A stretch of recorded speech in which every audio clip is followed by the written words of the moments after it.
وہ ایک شکاری، اس نے ایک خرگوش کو دیکھا جنگل میں کہ وہ ایک جھاڑی سے نکلا، شکاری اس کے پیچھے دوڑا لیکن خرگوش دوسری جھاڑی میں چھپ گیا۔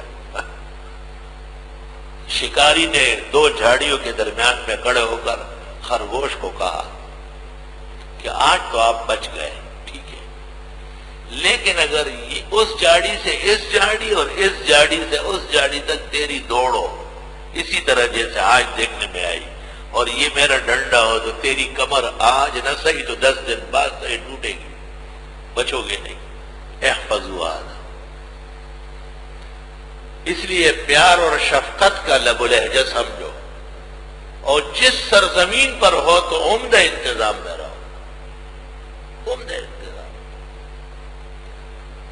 جناب نبی کریم صلی اللہ علیہ وسلم کے متعلق صحیح مسلم میں ام المومنین عائشہ صدیقہ فرماتی ہے، بی بی صاحبہ زوجہ مطہرہ فی الدنیا والآخرہ،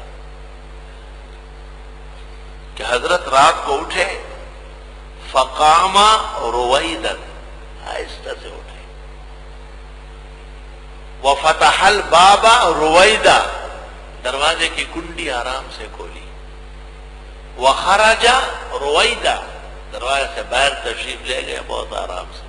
اندر بیوی ہے، گھر کا فرد ہے، آپ گھر کے مالک ہیں، امت کے سپاسالار ہیں آپ، لیکن انتظام دیکھیں کہ ناحق بی بی صاحبہ کو تنگ کرنے کی کیا ضرورت ہے۔